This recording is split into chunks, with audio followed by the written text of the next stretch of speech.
We've talked a little bit about the cognitive dissonance in the policy interpretation space.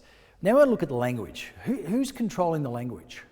Now there's an old anthropological adage, when you control language, you control culture.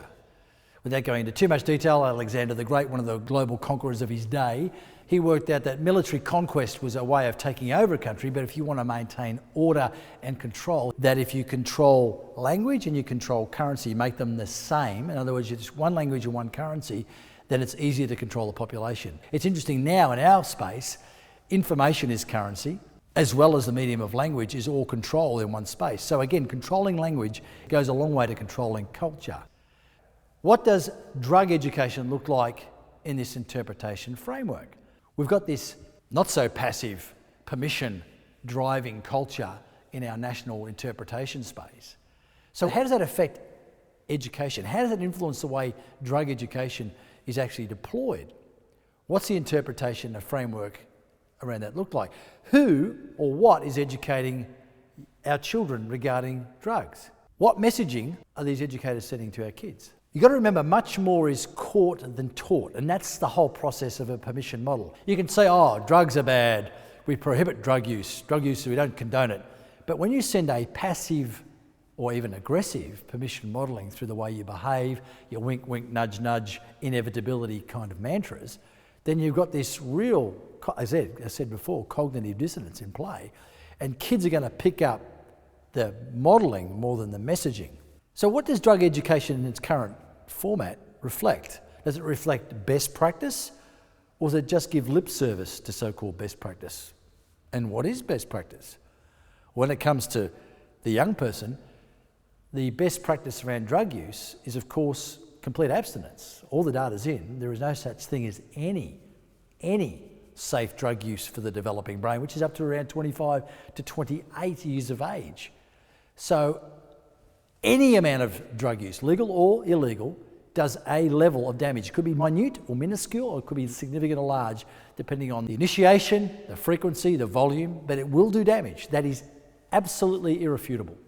So if best practice is denying or delaying uptake and abstinence, then surely that's got to be one of the key messages, as we saw before in the National Drug Policy Framework, that abstinence-oriented messaging should be one of the key issues, and prevention should be the highest priority. But what is actually going on? One of the key statements coming out of the gatekeepers in this sector is saying no to drugs just doesn't work. Well, I understand some nuances around that particular statement are interesting, and I get it's simply a statement, just say no to drugs, and telling a child just say no to drugs is not necessarily the best solution in and of itself as a standalone statement, but that's not all that's being said. There's more to it. But the logical review of that is, if they can't say no to drugs, then the only option they have left is to say yes to drugs. Again, people don't think through these statements they make. They decry a particular statement, but they don't give alternatives. They just basically say, well, the only option left is say yes to drugs. The next one we hear from gatekeepers in the education space often are, kids are kids, you're never going to stop them experimenting. You know, it's a truism. There's truth in it, but that's not exactly true all the time, and for all sorts of reasons it's not true. Of course, that logic must apply to all behaviours, right? Sure, okay, kids are going to be kids, they'll experiment with whatever. We don't stop any of those behaviours. We don't adjust any of those behaviours. So let them try everything. Don't try and protect them or direct them into more proactive and protective behaviours. Let them try everything, and to hell with the consequences until they're done experimenting.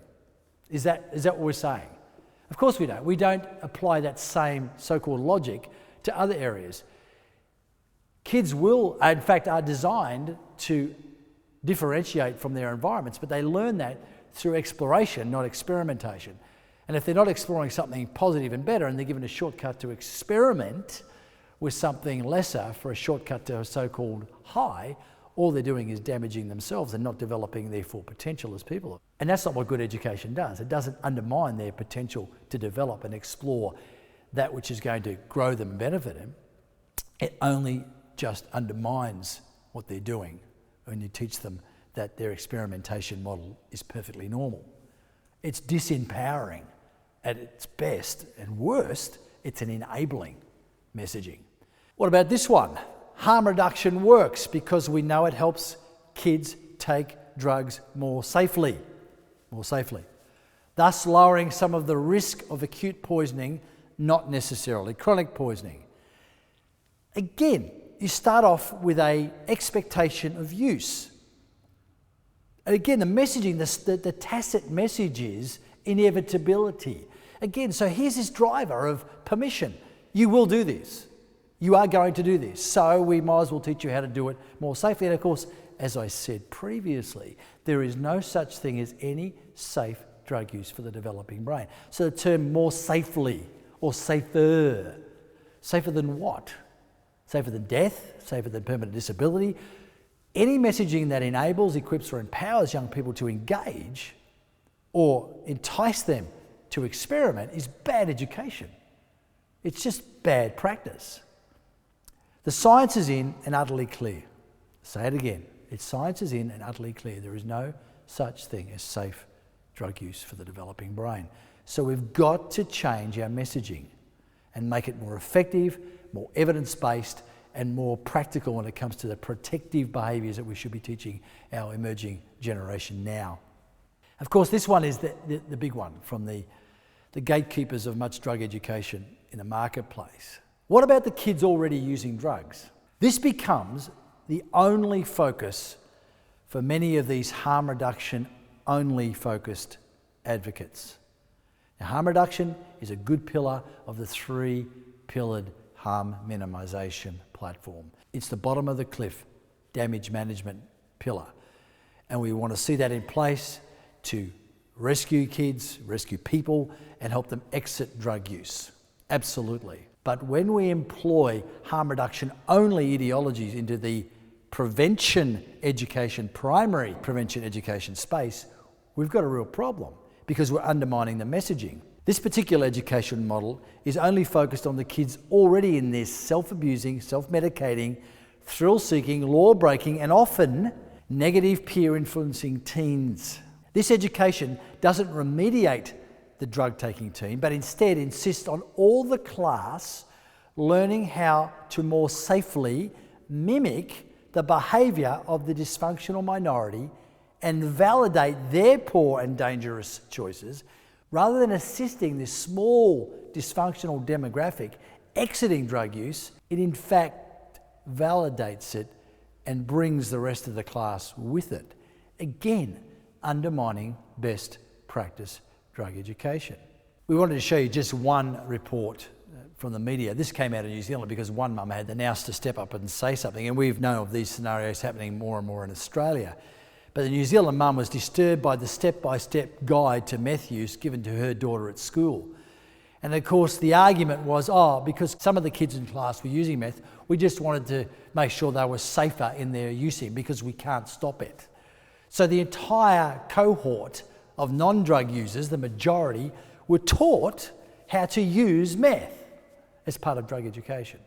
Again, bad practice from a primary prevention best practice framework. This is bad practice. And these are one of the clear sabotaging elements being employed in the drug strategy to undermine good prevention, primary prevention practice and demand reduction practice, and of course adds to the normalisation messaging and permission messaging that's already in play. So, who is controlling the messaging to your kids? Again, sadly, these kids who are using in class need diversion and rehabilitation, not drug use enabling and empowering instructions. But no, we now ignore 85 to 95% of children not using drugs up to year 11 and make sure every student is subject to drug use education programs to cater again for the small damaged minority who have stepped into this life-damaging and law-breaking space. That's the agenda behind this pro-drug lobby mentality. It's to make drug use appear normal, and therefore the messaging creeps in, the permission messages continue to grow, and of course the more kids experiment because they think this is normal behaviour. Good education is about best practice, right? Abstinence is best practice for developing brain, as we've said already repeatedly. We'll keep saying it. So why is it barely mentioned, and what is the agenda? It is interesting to note that nowhere in the harm reduction only education is there any teaching on how to smoke cigarettes more safely. This is where it becomes even more fascinating. Nowhere in any drug education mechanism will you see where kids are taught how to smoke more safely, how to vape even. No, they're told quit. Best practice. It is an assault against tobacco, and it's working. A lot of kids now, in fact the majority of kids now, want nothing to do with cigarettes. But why not? It's a legal drug, it's a socially acceptable drug, cigarettes, and it's more likely to be used by kids, so why not teach them how to use it more safely? They can obtain it when they're 18 and they can use it, but we know we actively drive hard in one direction against tobacco. But when it comes to illegal drugs, again, we give options of ongoing use and empowerment in equipping and enabling of ongoing use. Again, the cognitive dissonance is frightening. What drug education are our children being subject to, and who's driving that agenda? What about the other legal drug of alcohol? This same education that focuses on harm reduction only teaches kids under 18 how to binge drink less, not necessarily drink less, and what to do to minimise the risk of that and maximise the buzz enjoyment of illegal drug use. Are you confused? You should be. Who is making and breaking the rules here? Well, apparently it's the grown-ups. They are bending and breaking the rules to cater for naughty children, rebellious children, damaged, or worse still, incredibly harmed children, who now seem to be leading the drug policy interpretation, not the vast majority who are not drug takers and who don't necessarily want to be.